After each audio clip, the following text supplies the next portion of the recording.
It's time for the Inside Pitch, the official off-season radio show of your Winnipeg Goldeyes. On the home of the Goldeyes, 93.7 CJNU.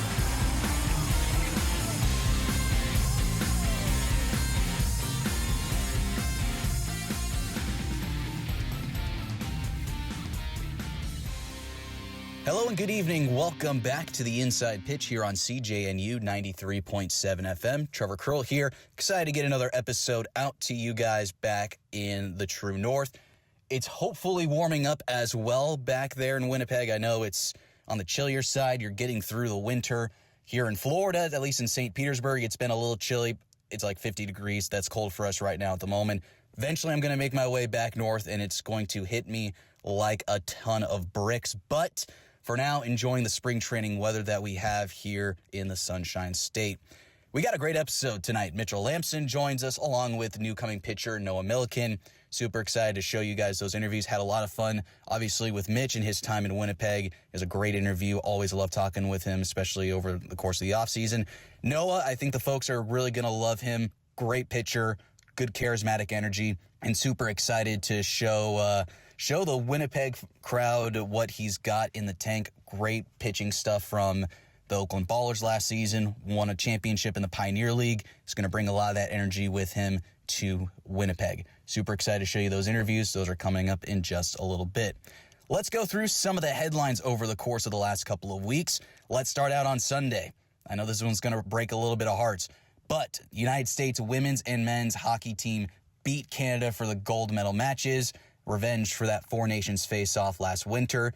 To my Canadian friends in that press box right now, I finally got something to hold over you after last season.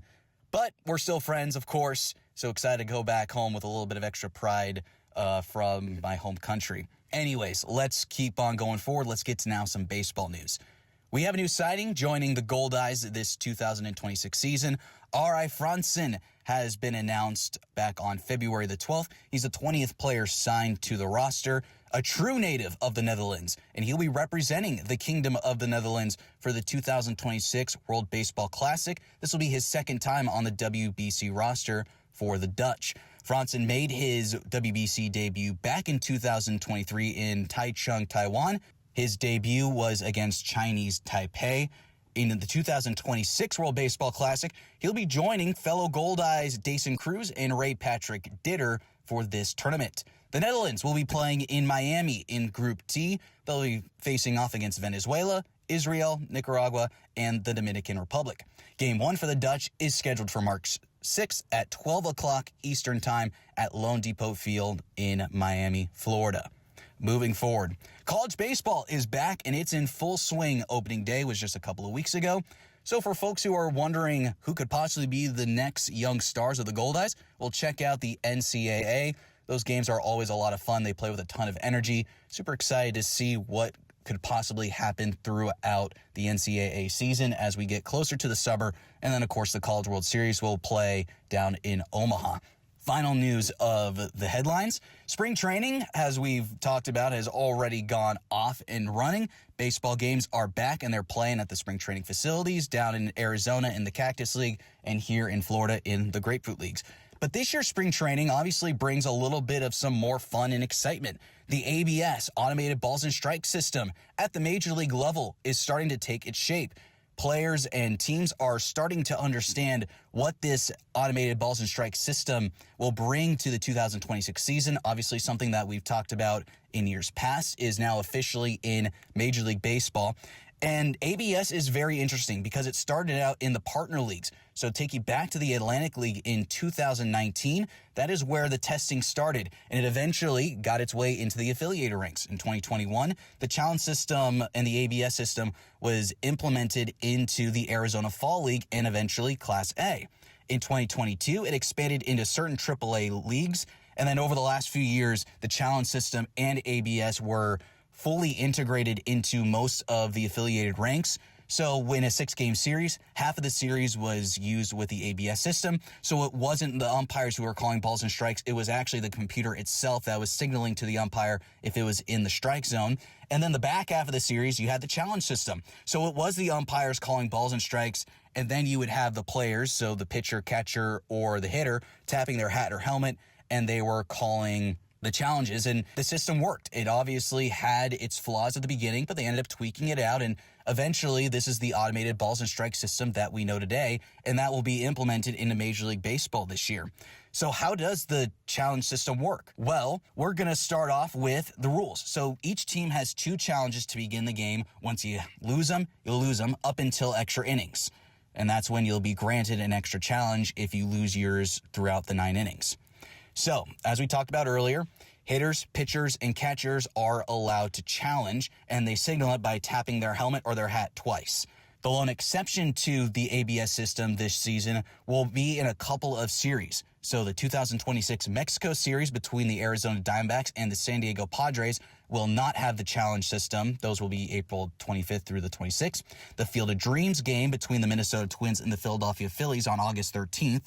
And the Little League Classic between the Milwaukee Brewers and the Atlanta Braves on August 23rd. The reason why those places specifically will not have the challenge system is because Major League Baseball's ballparks are all integrated with that Hawkeye technology that runs the automated balls and strike system. And those ballparks do not have the system to support it. So that's why those places will not play the ABS rules. So very interesting to not see certain games this year not have that challenge system, and we will get a little bit of a flashback of what baseball was like before the challenge system. It'll be very fun to see what that is like, and especially to see some of these players, how they adjust, and we're starting to see that in spring training. Some guys who were very adamant on certain calls being made one way or another, they're being told by their managers or their executives, hey, you are not allowed to challenge. You have no idea what the strike zone is. And then there's guys who have a great idea what the strike zone is, and they're starting to kind of learn how to utilize it and how to use it in certain ways. And the whole point of it isn't exactly to like be super nitpicky, like a ball in or a ball out. It's more or less to fix the egregious ones, you know, the misses that are way outside, way inside, low or up, etc.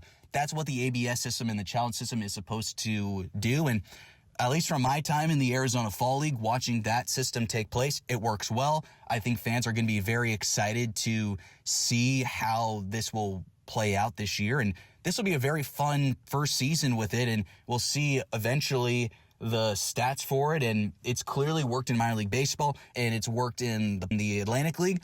But here we're seeing in Major League Baseball, we're going to see it in practice, and it's going to be very fun, very exciting. So let's get on into tonight's episode. As we mentioned at the beginning, Mitchell Lambson and Noah Millikan will join us here on the Inside Pitch. We welcome you inside the mind of Goldeyes left-handed pitcher, Mitchell Lambson. With left-handed pitcher Mitchell Lambson joining us from sunny Arizona. Mitch, how's the offseason going now? You're back in the desert out of the cold of Winnipeg. It's been a great offseason. I'm lucky to be down here in the sunshine and getting to train and work out for baseball. It's spring training weather right now, so it's pretty nice. And the off season's been great. Just been spending a lot of time with my son and my wife, and family times. It's the best. So yeah. So how much of the off season is started in Winnipeg versus in Arizona? Because I remember we were talking a little bit back in October and asking if you were going to be down in Arizona, because I was going to be down there for about a week. You were still, I think, up in Winnipeg at that time. So when does that transition go from time in Winnipeg to time in AZ? Yeah, we started the off season this year in Winnipeg, and it was actually really good. I got to work with Christian Molina and Athletis Therapy, and they really helped me get my off season going with taking care of my body and getting ready for this next season coming up, because it's a long process getting ready. And so that was good in Winnipeg being there. And we came down here in November for American Thanksgiving. And then we've been pretty lucky just to be hanging out down here for the past few months, enjoying the weather, and drop my headphone. we've been enjoying the weather down here though, and just enjoying being with my parents and my brothers down here. So just seeing family and all my friends from back when I went to Arizona State, or a lot of friends are still here. So just seeing people and enjoying the time. Oh, it's kind of fun with at least with my job because I get a lot of the insider information, not just about the ball club, but about you guys as players. One thing that Logan mentioned is that you were having some like I don't know if it was an injury or arm fatigue last year. I didn't even know about it because you were still looking really good, even in the games where arguably things just weren't going either your guys' way or the team's way, whatever.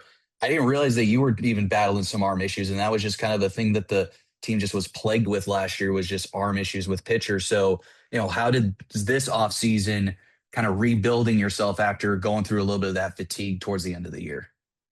Yeah, it was tough dealing with some of that fatigue last year, and that's just part of baseball. It's such a grind. It's every day, and if you have a little ailment bugging you or a little something nagging at you, it won't go away. It's tough, and we have such a great training staff with Goldeyes. They kept me on the field all year last year, even though at times it didn't feel great with my arm. But I think that this off season I had a much clearer focus on what I was trying to do, and that was just be healthy and feel good and get my arm feeling back to some years ago when I was younger. And I think right now I've been doing my throwing program. I feel amazing.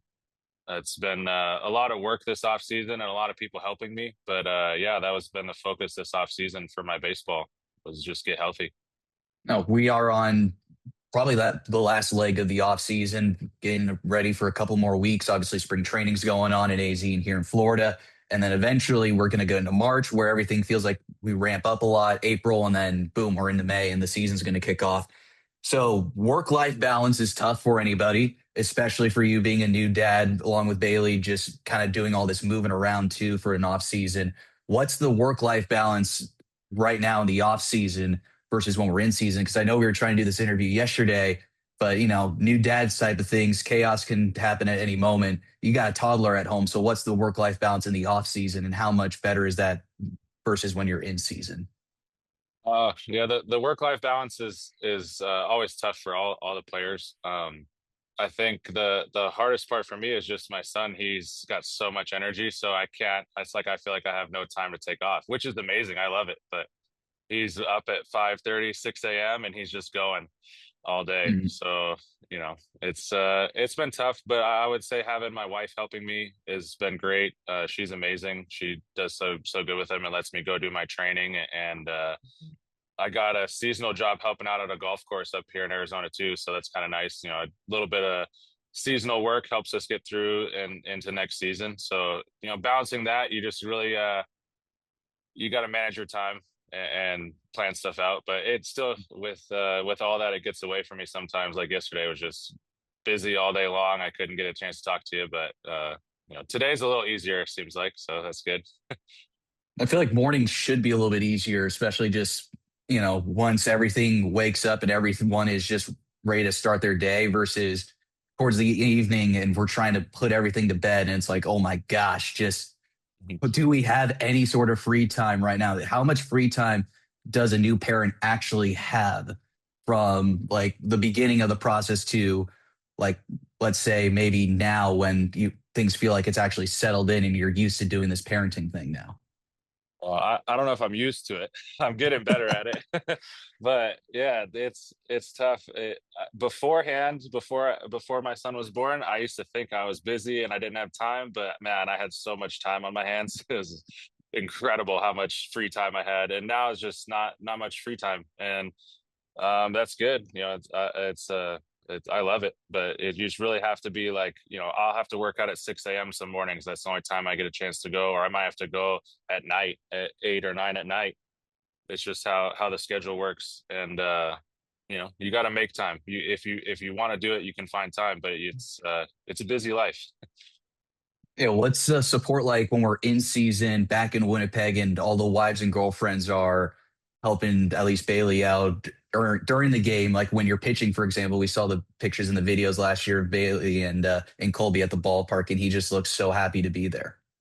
Yeah, they love being at the ballpark, both of them, and the girlfriends and wives that we have with the team that all hang out and are at the games. They're such a good group of girls, and they're always helping each other out. And Danny and Steph have their son and daughter now too, so having them around, just a few babies, it makes it a little easier. Everyone's kind of helping each other out. So it's a family, really. It's a big family, the Goldeye family. We're always helping each other out. So it's special.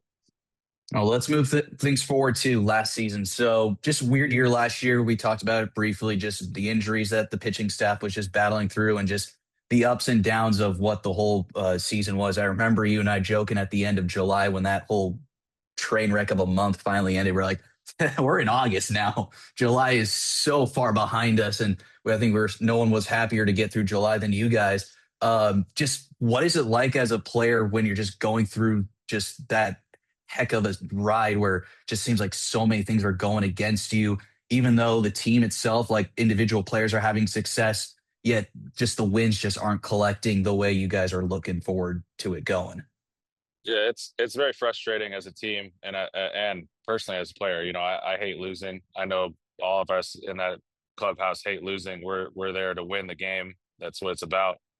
And so, yeah, having some success personally doesn't matter when you're feeling that frustration that you can't get over the hump and get the win.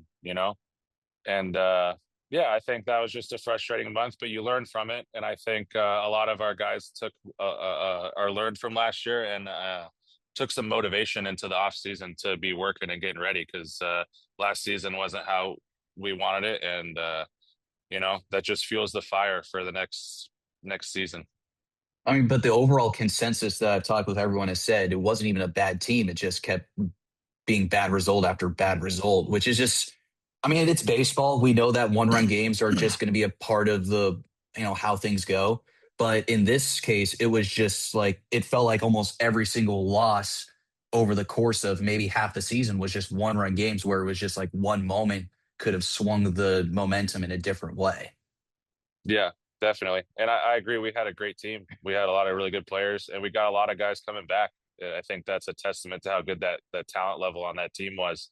So, it's life, and that's baseball. Sometimes you got it all figured out, it seems like, but it doesn't work out the way you want. And I think the big thing and that baseball teaches you over time is never give up, and you got to keep grinding and keep going, and it'll work out. It might be frustrating at the time, but you got to keep going.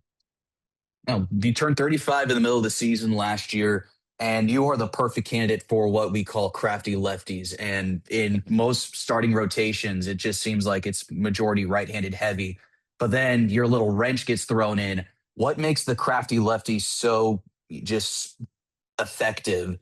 And it just doesn't matter whatever level it is. We see it in Major League Baseball. We see it in the minor leagues. See it obviously in the partner leagues. Just what does the crafty lefty bring to a rotation that usually is very right-handed dominant?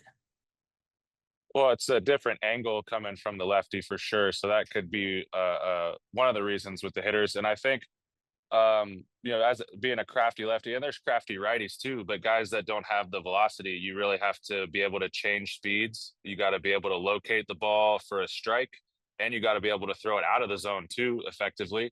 And you got to have movement. If you can locate, change speeds, and create movement, then the velocity doesn't matter as much as far as attacking the hitter. The hitters are going to be uncomfortable knowing they don't know where it's going to be or how fast, and it might be moving. So, yeah, I'd say that's how crafty lefties or crafty pitchers get away with it. But today's game, and the way people train now, it's just amazing how hard people are throwing, and it's pretty obvious if you throw 95 plus, the hitters really struggle with that too. So, but there's multiple ways to do it. You got to try to find your what you're good at and be the best at that, is what I'd say. I mean, we talked a little bit about it with just so many guys throughout this kind of baseball careers, left-handers specifically, and the Jamie Moyers of the world. It doesn't feel like it's a breed that is really alive in baseball nowadays, but it shows the effectiveness when it's put into practice and it's practiced well. Obviously, you were growing up in the era of Jamie Moyer pitching in his prime. So how much of his career did you look at when you kind of saw yourself like, all right, the fastball isn't lighting up the radar gun, but the changeup, the curveball, breaking ball, all the other junk pitches are showing effectiveness in an era where just we're chasing numbers of high velocity? Yeah, it's Jamie Moyer is my favorite pitcher. Growing up, I grew up in Portland, Oregon, and on Fox Sports Northwest, it was the Mariners every day in baseball season, and I used to watch lots of Jamie Moyer's games. And one thing, he always looked like he was just so in control, and it was just like he wasn't even trying almost out there. It was just easy to him, and I think that's that crafty lefty thing is that just they just look like they're just so emotions under control. Everything's under control out there, right? Their thoughts are everything's under control. And sometimes the guys who throw real hard, they get a lot of emotions out there. So I like watching the difference in their mental game and their style out there. And I think Jamie was one of the best, or one of the best, that just every game he went out there, it looked like the same guy. Didn't matter if he gave up 5 runs, didn't matter if he was striking them out, throwing a no hitter. He just was the same guy every time. And he always was giving the team a chance to win the game. You certainly did that on your own accord. A couple of complete games, selected into the All-Star game as the last man in. Goldeyes right now are 2 for 2 over the last few years in doing that. What has been just the key for your success last year? I mean, we talked about the complete game on Canada Day, which was extra special for you this year or last season. You had the 10 innings pitched in Fargo and just a grind of what was it, a series finale. It was just haymaker thrown after haymaker, and it was just on the pitching side. It was a great battle to watch you guys duel that out. For you specifically, what made last year so successful for you in a year that was just so chaotic for so many other reasons? Yeah, last year was a tough year. Like, I was dealing with the arm stuff, and I didn't quite feel 100% physically. So I think I had to just stay within myself and really trust our catching. And Kevin Garcia, along with, we had several other catchers last year coming through that were really good. But Kevin does a great job back there with the pitching staff. And he does. He knows how to call a game, and so working with him and using his knowledge behind the plate, I think really helped. What also adds to the battery that you guys had a couple of years ago, because you both were Goldeyes back in that 2018 season, and eventually you guys obviously had the reunion back in 24, and then last year all the season. So what was that like, being able to come back home and you're just able to pitch with two really good catchers with last season, at least with Kevin, and then a couple of years before that with Rob, and then just the relationship that a battery mate has? Oh, that they give you confidence when you're in the game. When you walk in there and Kevin's locked in and he's ready to win the game, it's just it's a great feeling going out there with Kevin and with Rob too. I think Rob gets, both of them can hit, and I think that Rob, maybe they forget how good he is at defense too. But yeah, we're lucky as pitchers getting to throw to both of those guys, and man, it's just fun. It's fun when you have a catcher back there who's really good like they are. So then let's go back into 2024 here.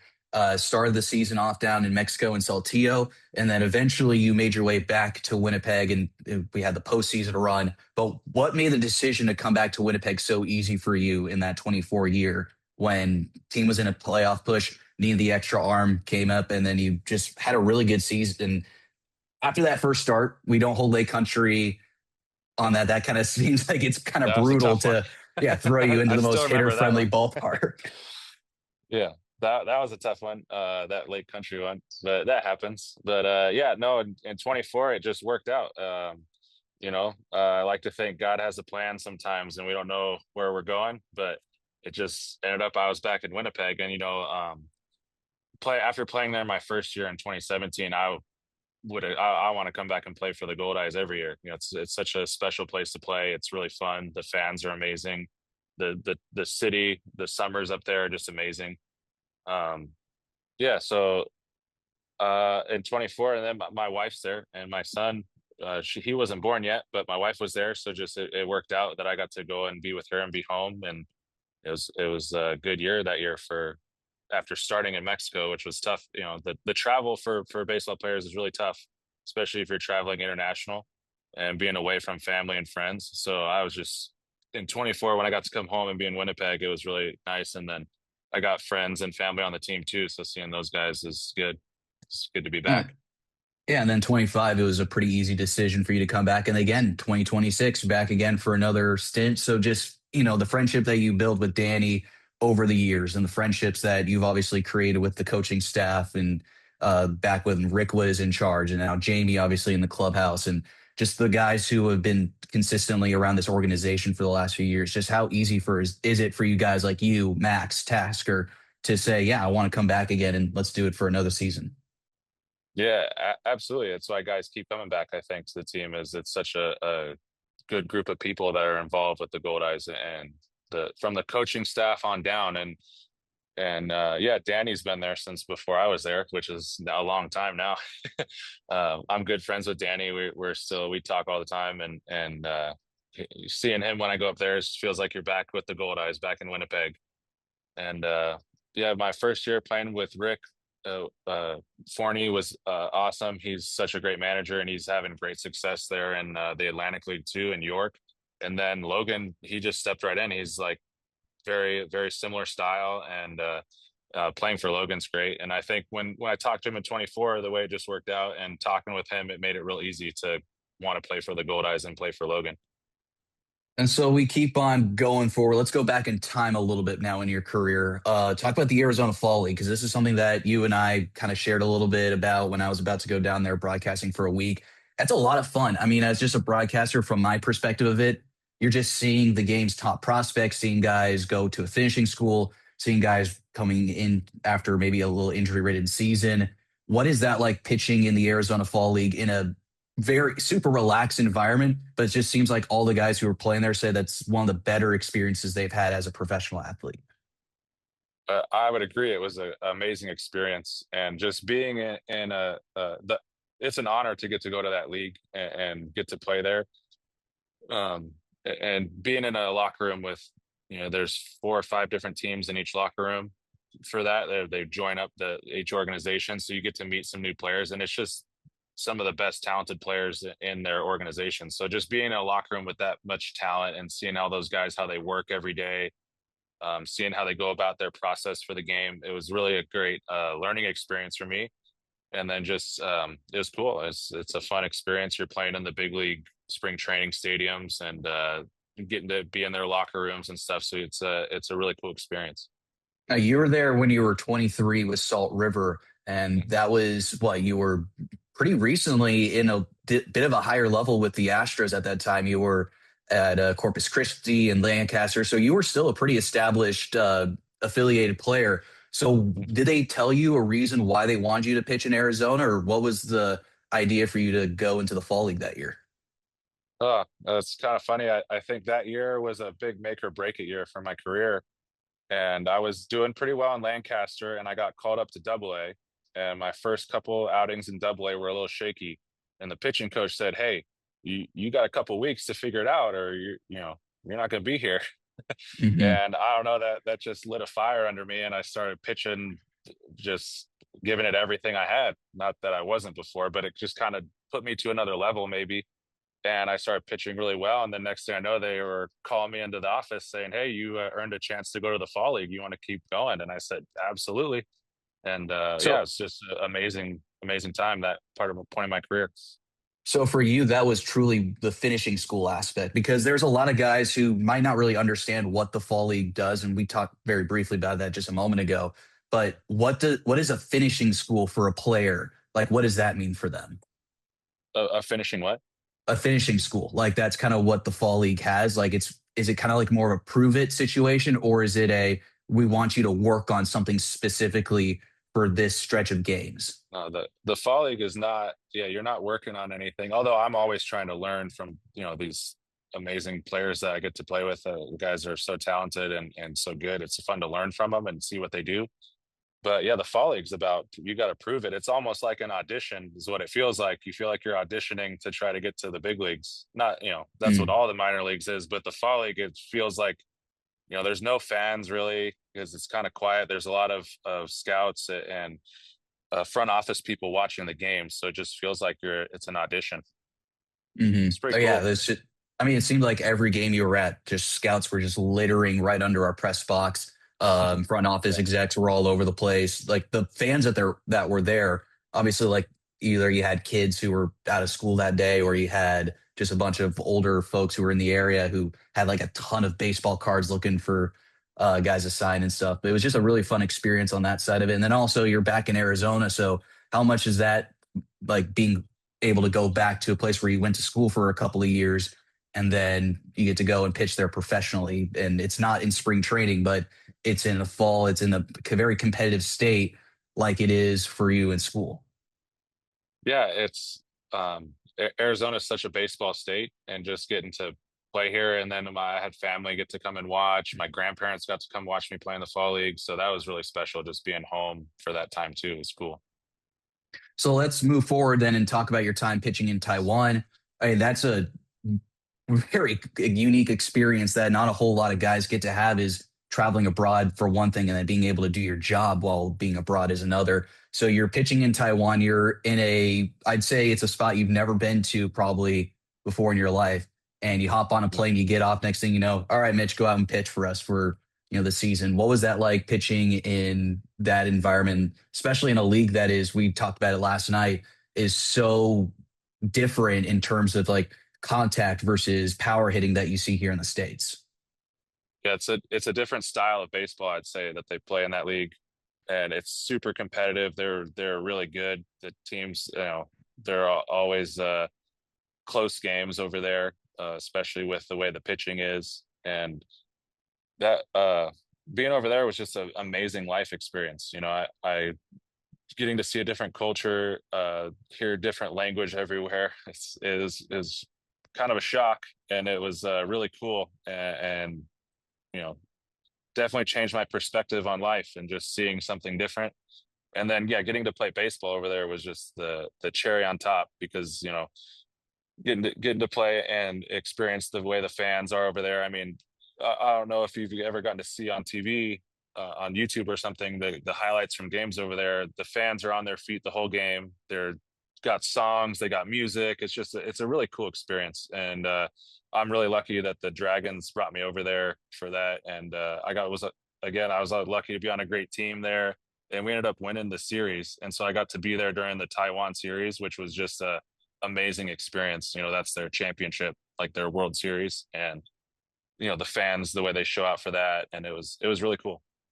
Didn't you say earlier in the summer that you had a fan reach out to you during the year to send a baseball card back or something?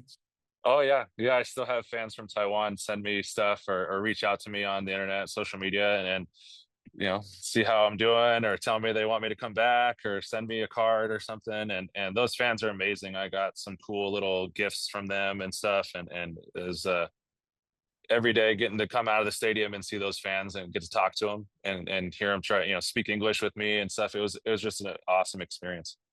So how much of Thai did you learn when you were there?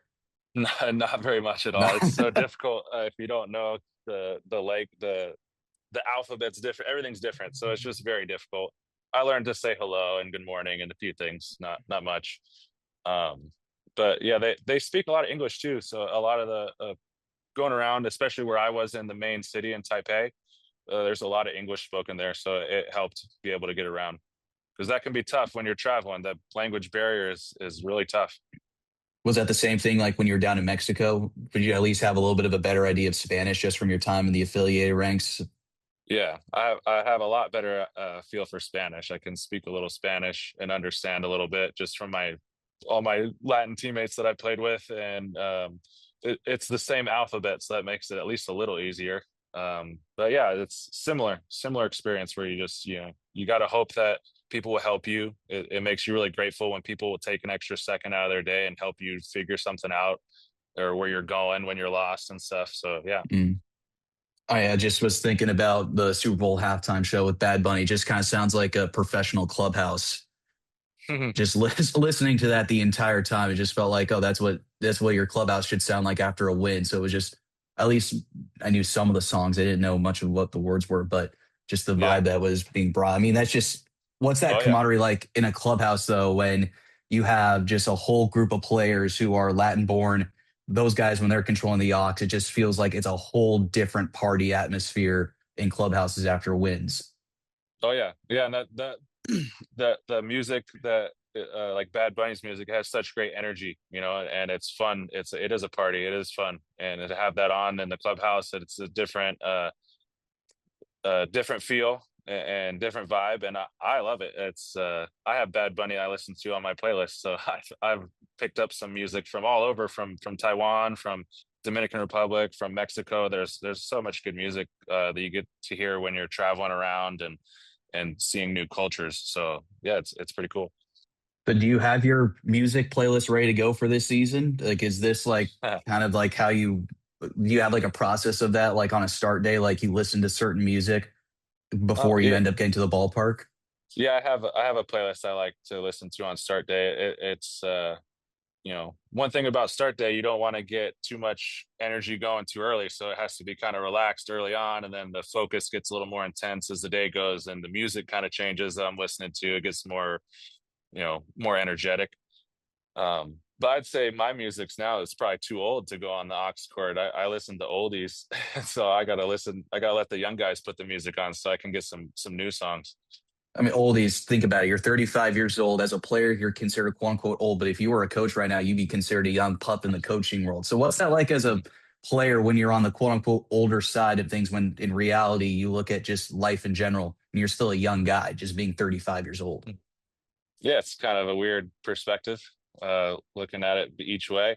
As a player, it's motivating because I know that there's young guys, and I know when I was young how hard I was wanting to make it and working, and it's motivating. It makes me wake up every day and think, hey, someone's coming here trying to take my job, take my spot as a pitcher, and I got to work that much harder every day. So I love that, and being the older guy too is nice because I can help people. I can help some of my younger teammates. I've had a lot of teammates ask me questions, when they get offers to travel to Mexico or other places, and just what my experience was like. So helping guys out is really cool. And I think one day I'll probably coach this game. I don't know on what level, but or how much or whatever. But I want to stay around baseball my whole life, and I think just being an older player and learning how it is to help people and getting that gratification of helping people, it's made me want to keep doing that, even when my playing career is done. And that's how we're going to roll into the final question of this interview because we have you paired up with Noah Millikan, at least on the show, and he'll be coming up next on the next interview. But he's a young kid. He just turned 23 just a couple of just earlier in the month, and just it's kind of interesting talking with him versus talking with some of the older guys and talking with the guys who are kind of like in the middle ground where it's like they're in their like later 20s or something like that. What is it like, being in the shoes that you are, knowing that you look to the young pups in the clubhouse and they're just getting their career started? Like, how fun is that for you as a player, kind of living through their memories a little bit? Be like, I remember when I first got started and, walking into a professional clubhouse for the first time, kind of like they're doing right now. And now here you are with just a decades plus worth of knowledge that you've learned throughout the years. It is fun. It's pretty cool getting to meet new guys, see where their story, where they came from, see what motivates them, and then helping them out and getting to share any of my experience that could help them. It's just like players did for me when I was first coming into pro ball and I was a rookie and trying to figure out where to get from the hotel to the field and where to go, and guys that would take their time and help me out, it really made a difference. And so I try to be able to be a good example and help guys out when I can. And we'll wrap this up as, someone who has been in Winnipeg for the last few seasons. You really know your way, not just around the ballpark, but the organization, the city. So for the new kids who are coming into town for the first time ever, what should they expect when they're joining the Winnipeg Goldeyes organization? And, what is the most helpful thing you can say to them right here before they end up getting into the clubhouse and shaking hands with everybody for the first time? Man, I would say it's gonna playing for Winnipeg has been my favorite team I played for my whole career, and it's such a great experience. And indie ball is a great experience if you come in with the right mindset and you come in wanting to get better, and if you come in wanting to win. So show up ready to work every day and show up ready to go win some baseball games, because that's what we're about. Mitch Lambson, thanks for stopping on by. We'll see you just a little bit here as we're wrapping up the 2026 offseason, getting ready to go for the regular season. My goodness, it is slowly getting there. But as we've talked about, got to get through the last leg of the offseason, but we are so close to just getting ready to go for the 2026 Winnipeg Goldeye year. Kick off the season down on the road in Milwaukee on the 15th, but we're back at Blue Cross Park on the 19th. Mitch, thanks for stopping by, and we'll see you soon when we get back north of the border. Hey, thanks for having me on, Trevor. Looking forward to it. It'll be here soon. Couple more weeks, it feels like we'll be there.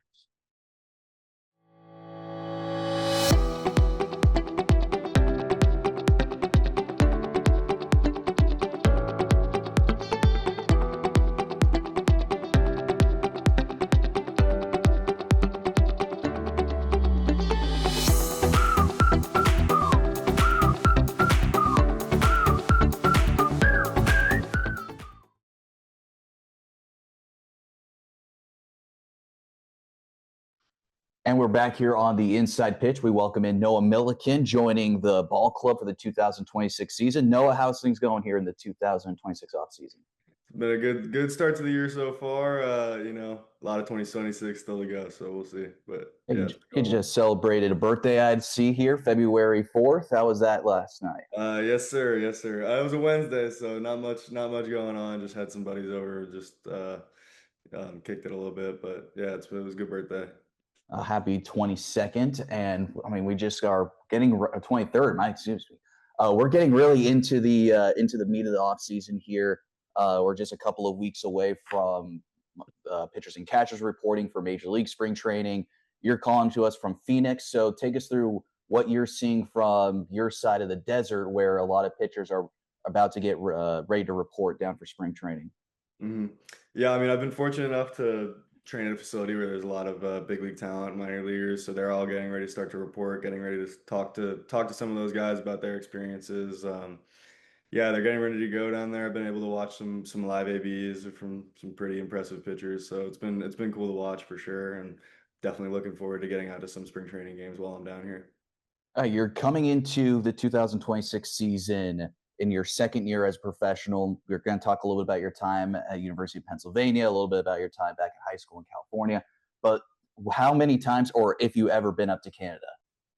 I don't think I ever have. I've been near Canada, but I don't think I've ever crossed the border.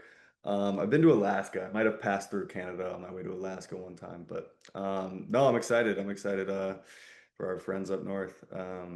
Excited to just get out there, and I know that there's no other baseball in Winnipeg, so I've heard that we've got some dedicated fans up there, so I'm excited to play for you guys. Now, before the Goldeyes came and signed you, did you even know where Winnipeg was? No, I did not. I'll be totally honest. I knew Vancouver, I knew Toronto, and maybe like Montreal, and that was about it. Not too much about Winnipeg or Manitoba. I know where it is now, just north of North Dakota and Minnesota. But yeah, no, I'm excited to get out there though. All right, let's take you back in time a little bit. So let's go to your high school days when you committed to go to Pennsylvania. So as a kid, I'd imagine that, like everyone, you have big dreams, go and try to go Division I baseball and try to make it to one of the better conferences in baseball. So when the University of Penn was on the table, what was that feeling like, knowing that, all right, I'm going Division I baseball and I'm also going Ivy League. So not only am I going to play really competitive baseball, but I'm also going to get a top tier education in the process. Yeah, I'm gonna be totally honest. It wasn't on my mind at all going to Penn. It kind of I had my pitching coach had another one of his guys who was a year older than me going there, and I got to meet him, and he ended up connecting me with Penn, and I guess they liked me a little bit and ended up offering me. And when I was kind of like, yeah, I don't know, I don't want to go to the East Coast. It's cold. I don't know. And I had a couple offers on the West Coast, or really just one. And I ended up I was thinking about, I got hurt that summer, so I wasn't able to go to any more showcases, and I was kind of just weighing my offers, and I just kind of came down to like, all right, like let's think about this objectively. This is a really good school. It's good baseball. Like it's hard to get a better opportunity than that in college. So I was like, I would feel foolish if I passed up on it. So what was it like then, going to Penn for the first time, walking onto campus and maybe going to your first couple of classes and realizing, all right, this is a step above maybe the level that even I was expecting? Yeah, yeah. I mean, it was a little bit of a culture shock, just going from West Coast to East. I had to buy a suit. I didn't have a suit, because Kids out there love dressing up. But yeah, I mean, the school was amazing. I got the opportunity to, take some great classes with some great professors. At the end of the day, school is school. It's what you make of it. Whatever you put in is what you're going to get out. So, know some people who, maybe took it even a step beyond what, the school's offering, and probably some people who didn't. But no, I think I had a great experience at Penn, and got to learn a lot just also through classes, and then socially, just like growing up a lot. Just going to college for 4 years.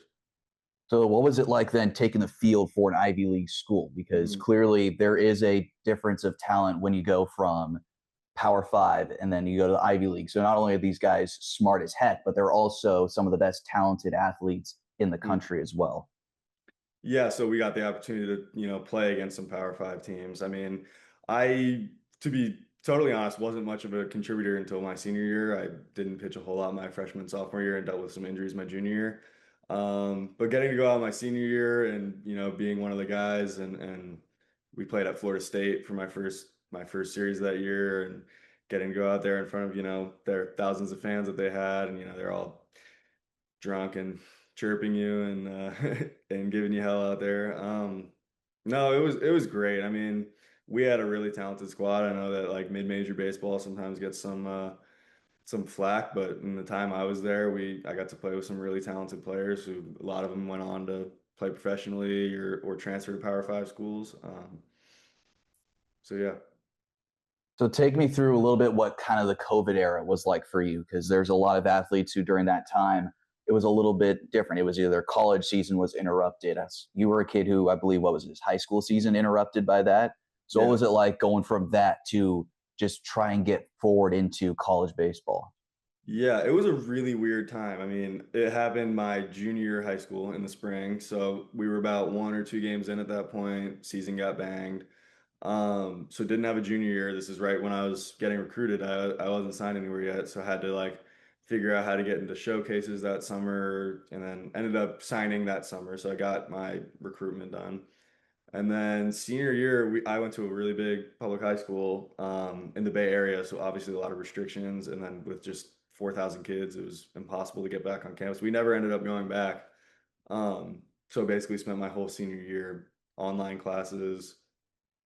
And then in the spring, we ended up having a baseball season. It was a little bit of a shortened season, but no, I mean, it was socially it was hard because I missed so much time of just like regular interactions. Obviously I still saw people, but very limited because of COVID, and so I was really excited to get out of the Bay and go to college, start fresh in a new spot where maybe, we kind of put COVID behind us a little bit. Turned out it wasn't totally behind us. Still had to deal with a lot of testing stuff on campus, but no, I mean, it was I mean, for a lot of people, for a lot of reasons, it was a really tough time. And so, um, the college and high school baseball world were not immune to that at all. And we're gonna go forward to your senior year. So 2025, you're playing in a now a full-time role. You got 12 games under your belt now, 10 of those being starts. What was that like going from a season where you only pitched in 11 and two-thirds innings to now you got a full slate of work and you're going to be one of those guys that they rely on throughout the course of the year? Yeah. So, I mean, like I said, I hadn't really pitched much in college up until that point. I struggled a lot and was command and just, struggled mentally with the mental side of pitching. And so going into that year, I didn't have a role. Didn't have anything earned. I had my junior year and the time I was played, I had earned a little bit of trust from the coaching staff, but I definitely did not have anything set in stone. And as a person who was like, I really want to keep playing baseball, I was like, this is kind of like a make or break year. If I kind of go out and even have like a bad preseason and just start the year a couple weeks behind because I haven't earned the trust of the coaches. My career could potentially be over just because I don't have any stats to show anybody. So kind of just had to be able to take a step back and just realize, okay, well, here's the deal. If I want to keep playing baseball, I'm going to keep playing. I'm not going to let my career end in college.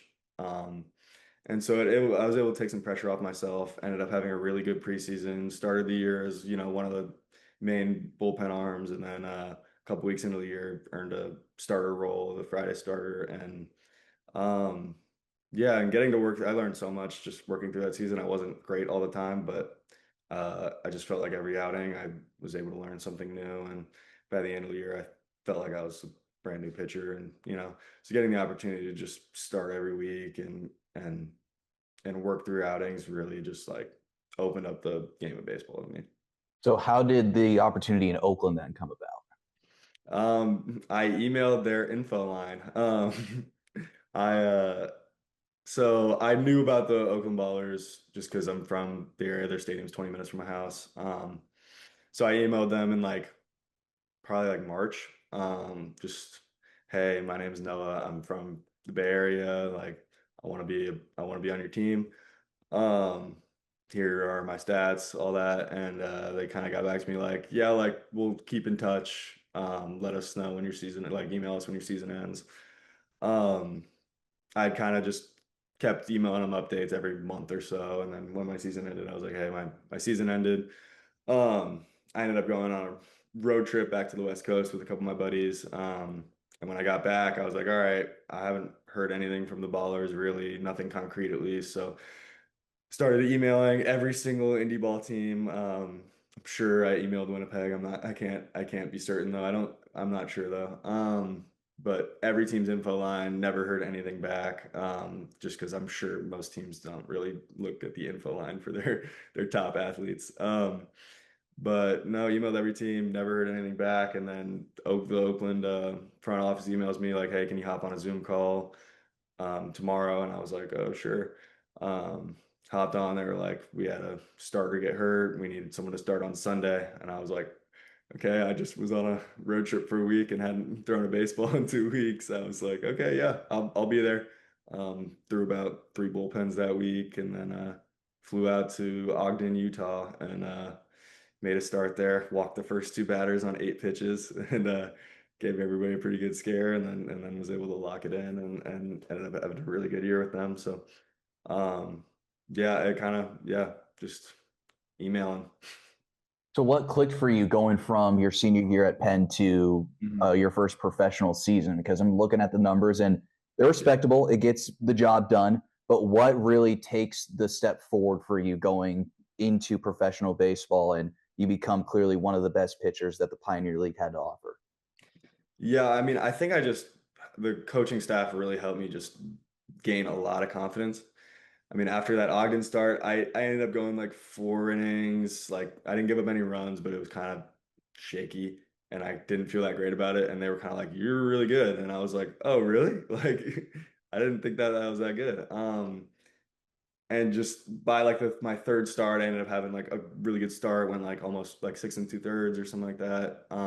Got my first win, and after that game, the head coach just came up to me. He was like, "You're really good. Like you're gonna play this game for a long time." Um, and I was just kind of like, "Oh, no one's really said that to me in the last like 4 or 5 years. At least none of my coaches that I played for."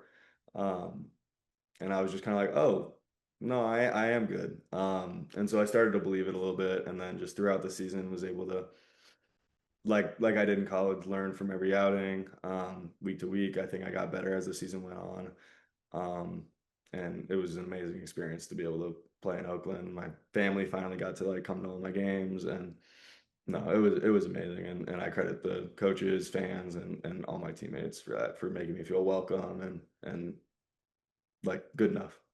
What was that also like trying to go from being a college athlete to everything super structured? You at least have like your lifts scheduled, you have your bullpens scheduled. I mean, you have your bullpen scheduled in professional baseball too, but what was it like going from kind of a very structured program to now you are on your own and you have to be the one to develop that structure? I loved it. I really don't like the structure of college baseball, like the setup of the season at least, where it's like you got 3 games on the weekend and that's like everything, and then you have like these midweek games that like don't really matter, but you still play them, and but people don't care and they're a little weird. Whereas in pro, you're playing every day, and you pitch good, no one cares the next day. You pitch bad, no one cares the next day.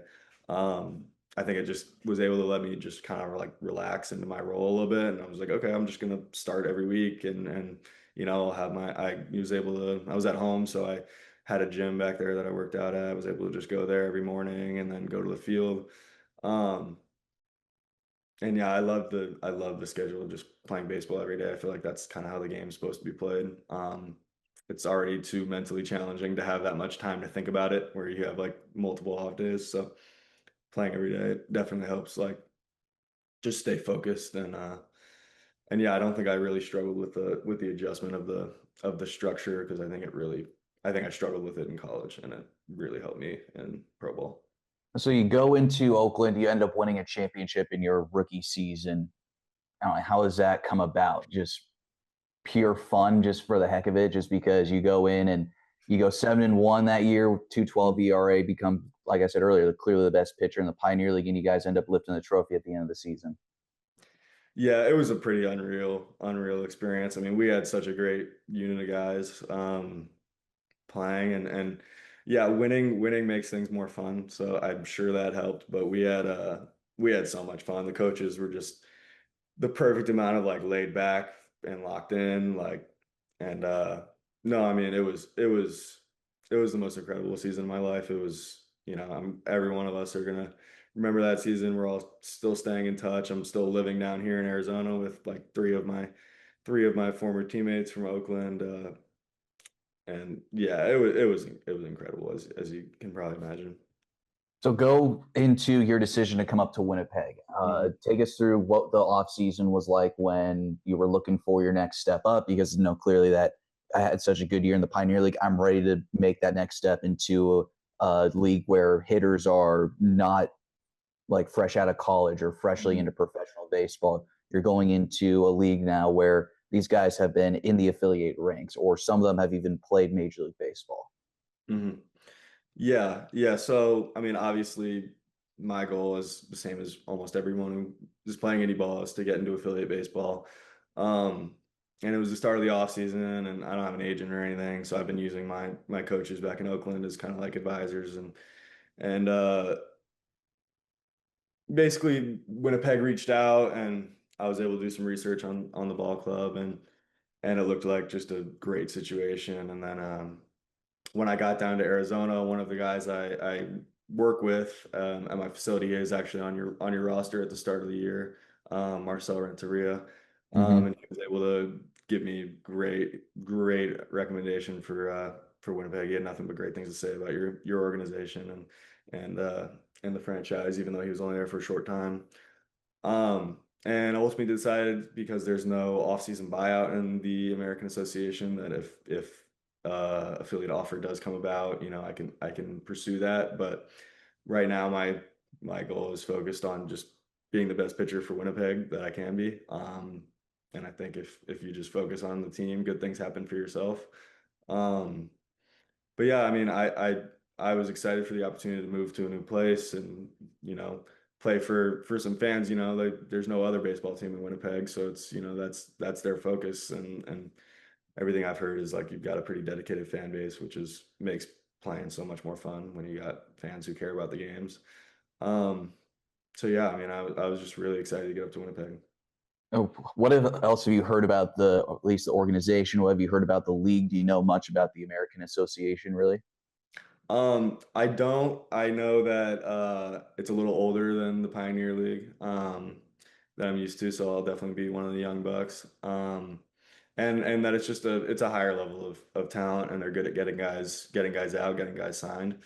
And yeah, it's definitely going to be a step up in terms of competition from where I've played, but I'm excited for the challenge.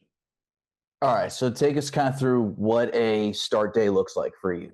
So, you're in Winnipeg, so let's say it's a home start, so keep it a little more simple. What is a routine like for you when you wake up and get to the ballpark? Okay. So I used to be, like, a long time ago, one of those guys who was super like locked in, like, don't talk to me. Um, and I kind of sucked when I did that. And I just realized I was just putting way too much pressure and stress on myself, and kind of made the decision this past year, and starting in college, and And then going into Oakland, just kind of like, all right, like you already got to lock in for like 2 hours when you start. You don't need to lock in for like 5 hours, 6 hours. It's just too much. And it's just mentally exhausting. So I'm pretty laid back on start day. I try not to have too many like strict rituals. I like to show up, about one round into BP or so, go out, shag some balls, like get my body moving a little bit, talk to some of the guys, just like about whatever, make them laugh, make myself laugh. Um, have some fun. Then I go back in about 2 hours before game time. Um, go in the training room, just kind of like turn off all the lights, shut my eyes, listen to some chill music. Maybe hit like some warm attack or something. And then about an hour and a half before game, drink my first Red Bull, and then start my stretching warm up routine. And then about 45 minutes, once I'm all stretched out, go outside, drink my second Red Bull, and then do all my dynamics, arm warm up, and then about 20 minutes, 18 minutes before the game, start playing catch, and then about 8 to 12 minutes before the game, get on the mound. Don't like to get too many bullets up there, but just enough to feel hot, ready to go. If I'm a little like not as woken up, I'll get a little more in the bullpen, just kind of maybe throw my first inning out there just so I'm a little bit more locked in when game time comes. If I'm super loose, maybe I'll just throw 10, 12 pitches out there. And yeah, and then go into the game, go into the dugout, dap everybody up, just all relaxed. And then once game time happens, then lock it in and, get ready to shove.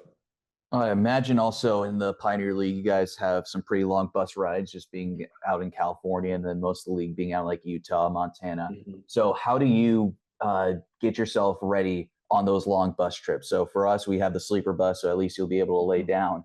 But what is that like trying to keep your body right on, say, let's go a trip where we're going from Kansas City back up to Winnipeg. We're playing the next day, could be a start day for you, and you've got to get yourself ready to go knowing that you're going to be on a bus for about 14, maybe not 14, but like at least 10-ish hours. Yeah, let's just say I'm excited for the sleeping bus. I was definitely someone no one wanted to sit next to on the on the bus due to my long limbs. Got some long legs. Yeah, it's tough. I think I was fortunate enough that I don't think I ever had a start day after a long bus ride. We traveled on. We would do like if we played on Sunday or traveled, it was always Monday. So like if we had a long bus ride, we would go Sunday night, get there Monday, and then you have like the whole rest of the day Monday to just kind of relax and get your body right. As for going to Winnipeg, I mean, big thing is just getting up and stretching as much as you can. Because your body just starts to kind of break down when you're just sitting down for that long. Um, but yeah, I mean, we've got to fly a good bit in the Pioneer just because the bus rides were so long. If like going to Rocky Mountain, it would have been like a 26-hour bus ride, which is just ridiculous. So we got to fly some places, which was nice. But yeah, I'm gonna try to get sleep on the bus. I'm a big just go to bed on the sleeping bus. I'm definitely excited about that though. All right, Noah, thank you so much for joining us here on the Inside Pitch. We'll see you in about 100 days for opening day. The Goldeyes taking on Milwaukee on the road, then back at home at Blue Cross Park, take on Kane County. Thanks for having me on.